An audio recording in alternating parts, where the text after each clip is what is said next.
चलिए दोस्तों, कहानियों के सिलसिला को आगे बढ़ाते हुए अगली कहानी की तरफ बढ़ते हैं।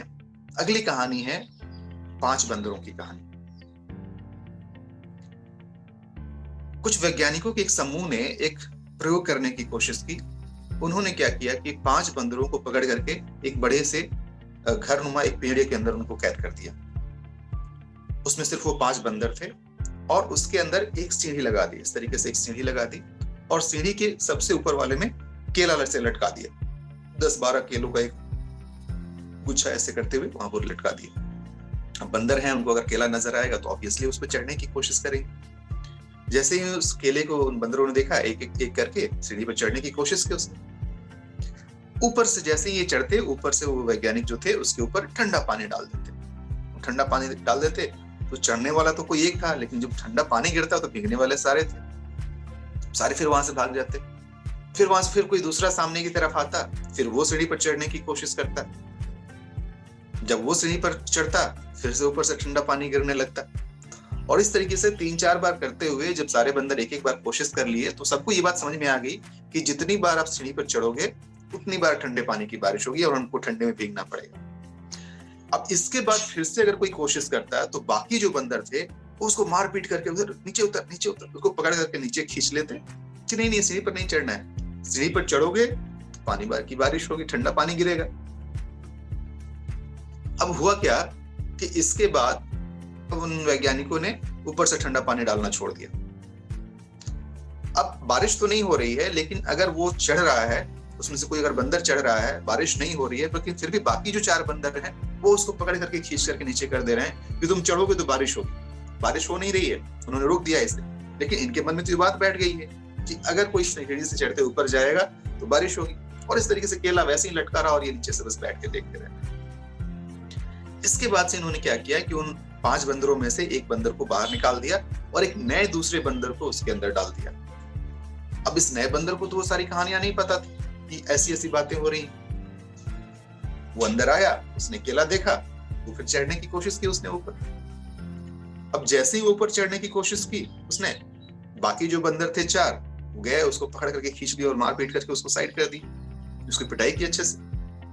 अब ये बंदर समझ में नहीं आ रहा कि यार खाना पड़ा हुआ है, केला है वहां पर, फिर भी ये लोग मुझे चढ़ने नहीं दे रहे हैं, कमाल की बात है। लेकिन अब मार से बचने के डर से वो चुपचाप बैठ गया वहां। फिर क्या किया गया कि बाकी जो पुराने 4 बंदर थे, उन 4 बंदरों में से एक और बंदर को हटाया और फिर दूसरे नए बंदर को वहां पर डाला। यानी पुराने 3 बंदर और नए 2 बंदर। भी जो दूसरा बंदर आया, इसको भी नहीं पता है कि ऐसा कुछ है।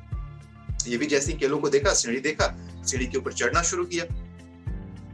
लेकिन फिर जैसे ही चढ़ना शुरू किया, बारिश नहीं हो रही है, पानी नहीं डाला जा रहा है। लेकिन बाकी के जो 3 बंदर थे वो बंदर गए। और इनफैक्ट चौथा वाला भी, जो पहले वाला एक जो नया बंदर आया था, उसको इतना पता था कि सीढ़ी पर चढ़ने से पिटाई होती है। तो जैसे ही ये लोग चढ़ना शुरू किए, सब मिल करके पकड़ करके उसको पीटा और पीट करके फिर से वापस नीचे खींच दिया। अब ये जो दूसरा बंदर था, इसको भी ये बात समझ में आ गई कि हाँ जी, सीढ़ी पर चढ़ने से, वहां तक जाने से पिटाई होगी, ग्रुप के सारे लोग पिटाई करेंगे, इसलिए नहीं चढ़ना है। इसी तरीके से करके एक एक करते हुए सारे बंदरों को उसमें से हटाया गया। पुराने जितने बंदर थे सारे हट गए और सारे फ्रेश 5 बंदर उसके अंदर आ गए। लेकिन 5 बंदरों के सामने ये जो नए बंदर थे, इन्होंने कभी वो बारिश, ठंडे पानी की बारिश नहीं देखी थी। इनको क्या पता था अगर सीढ़ी पर चढ़ोगे तो पिटाई होगी। क्यों पिटाई होगी ये कोई नहीं जानता था। बस वो ये जानते थे कि अगर सीढ़ी पर चढ़े तो बाकी लोग मिलकर के पिटाई करेंगे, इसलिए सीढ़ी पर नहीं चढ़ना है। खाना लटका है, लटके रहने दो, हमें नहीं चाहिए। और इस तरीके से सामने सब कुछ रखा हुआ था, लेकिन फिर भी वो दोबारा फिर वहां तक जाने की भी उन्होंने कोशिश नहीं की और बस वैसे के वैसे रह गए। दोस्तों, इस कहानी के पीछे जो मेन मकसद है, जो स्टोरी है, जो मोरल है, वो ये है कि हमारी पुरानी कुछ परिपाटी चली आ रही होती है, कुछ वैसी धारणाएं चली आ रही होती हैं जो उस समय के लिए वो तर्कसंगत था, उस समय के लिए कुछ वैसी बातें थी जो कि शायद वो सही था, वो लागू होता था। लेकिन आज के टाइम में भी सिर्फ उन परिपाटियों के पालन करते हुए लोग ये बोलते हैं कि नहीं ऐसा होता है, हाँ जी ऐसा ही होता है। वो ये नहीं जानते कि ऐसा क्यों होता है। उस समय अगर ये नियम बना था तो क्यों बना था, क्या आज के समय में भी ये उतना तर्कसंगत है। लेकिन लोग इस बात को नहीं समझने की कोशिश करते हैं, नहीं जानने की कोशिश करते हैं। इसको मैं और अगर अच्छे से अगर आपके प्रोफेशन के साथ अगर जोड़ने की कोशिश करूं, होता क्या है कि जब आप किसी प्रोस्पेक्ट के पास जाते हैं बातें करने के लिए कि हाँ जी ऐसा ऐसा कुछ कॉन्सेप्ट है, अभी आपने थोड़ी ही बात कही होती है, हाँ हाँ हाँ नेटवर्क मार्केटिंग है ना, अरे भैया बस बस बस बस ऐसा मत करो, नहीं सुनना है, नहीं सुनना है। मुझे तो बहुत आश्चर्य हुआ जब कितने मीन माइंडेड लोग होते हैं। एक ऐसे ही एक सज्जन के पास मैं गया और मैंने उनको बात कही कि, और बात में कुछ खास नहीं, मैंने सिर्फ ये कहा कि मैंने आपको कुछ वीडियोस भेजे हैं, आप उसको देख लीजिएगा और समझ कर फिर आप मुझे कॉल कीजिएगा। मैंने दोबारा फॉलो के लिए जब उनको कॉल किया, उनका ये कहना था, अच्छा अच्छा ये नेटवर्क मार्केटिंग है ना सर, क्या कर रहे हैं आप, ये क्यों कर रहे हैं, अरे मत कीजिए मत कीजिए। ये तो अच्छी बात है कि आपने कह दिया मुझसे, नहीं तो अगर भगवान भी अगर आकर मुझे बोला होता ना तो मैं उनको 2 गाली सुना देता। अब कहने का मतलब कि भैया जब मैं भगवान को गाली दे सकता हूं तो तुम क्या चीज, तुम कोई गाली दे रहे हैं, कोई फर्क नहीं पड़ता है वैसे। लेकिन देखिए ये सोच है लोग की, वो कुछ ना जानना चाहते हैं ना सोचना चाहते हैं। मैंने पूछा कि आखिर बात क्या हो गई, अरे मेरे चाचा थे इसी में बर्बाद हो गए, पूरा इसी के चक्कर में पड़ के बर्बाद हो गए, हम वो गलती करेंगे। अब उनके चाचा थे तो मतलब आज से 15-20 साल पुरानी बात है।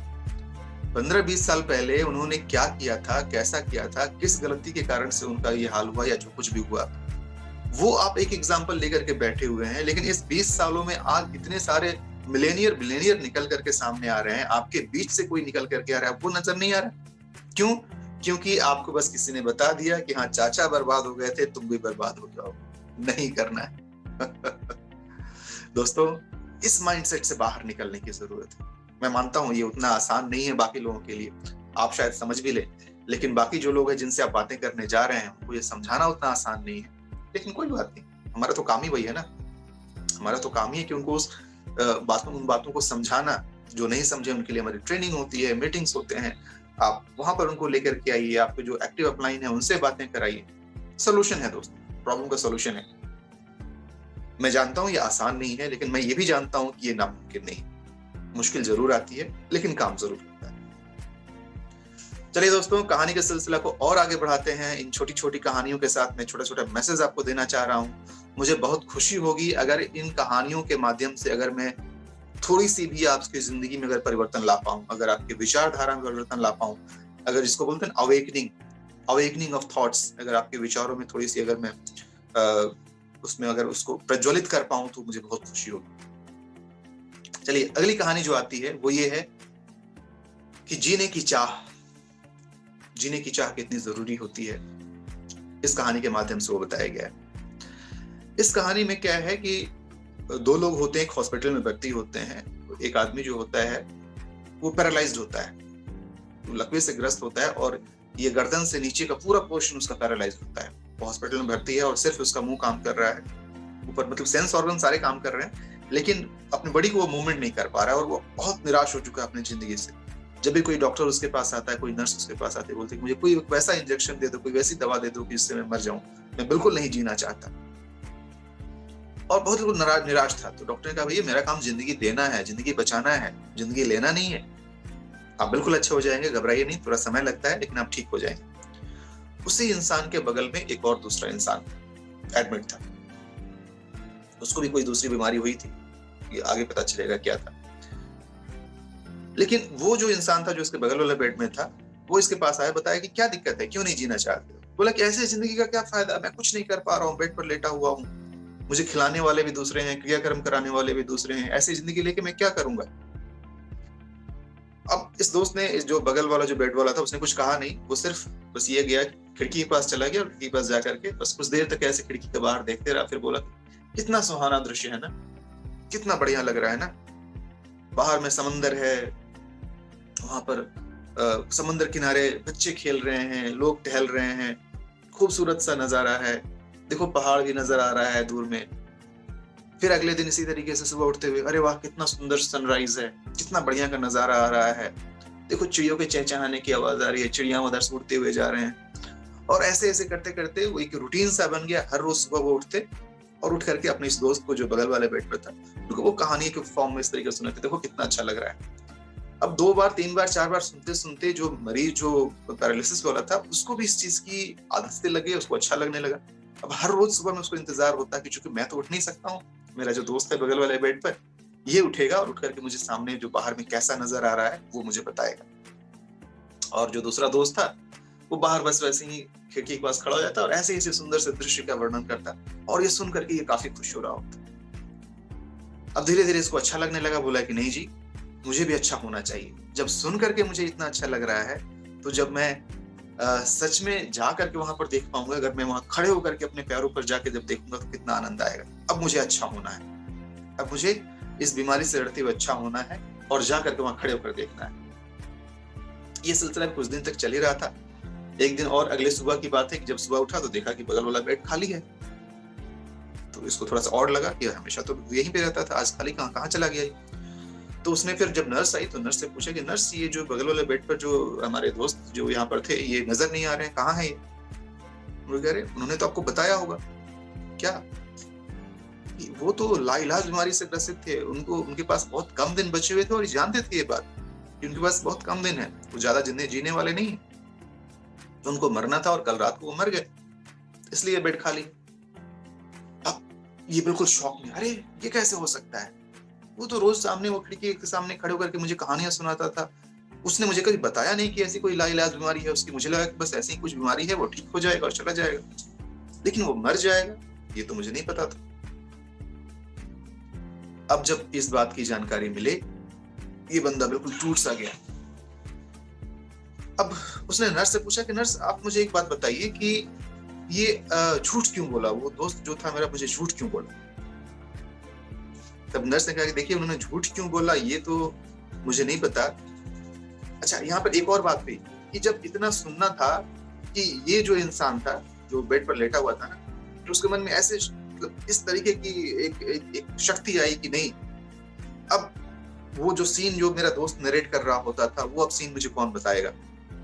अब मुझे खुद से ही जाकर के देखना है। और इसका सोचना था, उसके हाथों में वो कंपन होने लगा और वो शरीर में वो जान सी आ गई, और किसी तरीके से बेड से क्रॉल करते करते करते करते वो खिड़की के पास गया और जाकर के वहां पर खड़ा हुआ। जब वहां पर खड़ा हुआ तो सामने क्या देख रहा है? सामने तो ऐसा कुछ भी नहीं है, इनफैक्ट सामने तो एक खाली लंबी दीवार है, यहाँ तो ऐसा कोई सीन नजर नहीं आ रहा है। अब इसका बिल्कुल दिमाग खराब, ये क्या मजाक है?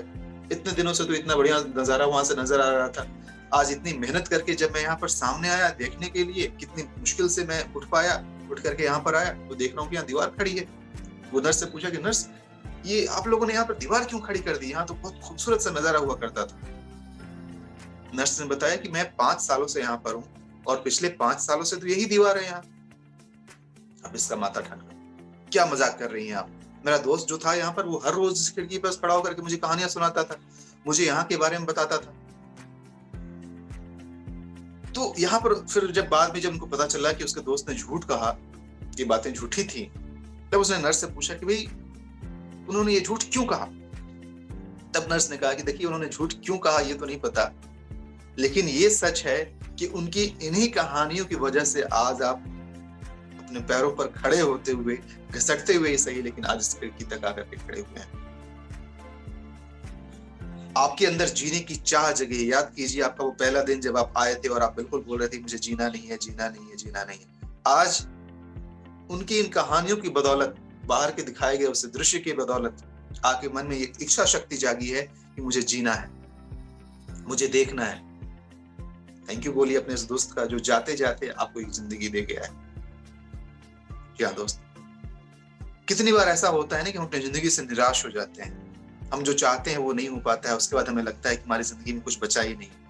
ऐसा बिल्कुल नहीं है दोस्तों, हमसे बुरी स्थिति में भी बहुत सारे लोग हैं। आप जिस स्थिति में हैं, यकीन मानिए आप बहुत अच्छी स्थिति में हैं as compare to many other people. बहुत सारे ऐसे लोग होते हैं जिनके पास 2 वक्त की रोटी नहीं होती है। आज तो आप अपने घर में बैठ करके, मोबाइल पर बैठ करके अपना वेबिनार अटेंड कर रहे हैं, उनके पास खाने के लाले होते हैं। लेकिन अगर ऐसे लोग भी इतने खुश हो सकते हैं, अगर ऐसे लोगों के अंदर भी जीने की अगर ऐसी चाह हो सकती है, फिर आपके अंदर क्यों नहीं? इसीलिए हमेशा अपने आप को पॉजिटिव रखिए, हमेशा अपने आप को एनर्जाइज्ड रखिए। परेशानियां तो आएंगी लाइफ में, आप उनसे नहीं बच सकते हैं। पता है, जब भी आप जिसको भी मानते हैं, ये मेरा अपना टेक्निक है, मैं कोशिश करता हूँ कि आप जिस अल्लाह को, ईश्वर को, परवरदिगार को, जिसको भी मानते हैं, उसको हाजिर नाजिर जानते हुए जब आप उससे प्रार्थना करें उनसे एक ही बात बोलिए कि लोग बोलते हैं कि मुझे ये परेशानी मत दो और ऐसा कुछ नहीं है। देखिए, परेशानियां लाइफ का हिस्सा है। अगर खुशी है तो गम है, ये तो चलती रहेंगी। आप ये मत बोलें कि आपको वो ना दें, रादर आप उनको ये बोलें कि हे प्रभु, मुझे वो शक्ति दो कि मैं इन परेशानियों को सही तरीके से इनका सामना कर सकूं, एक विजेता की तरह उन परेशानियों से निकल करके बाहर आ सकूं।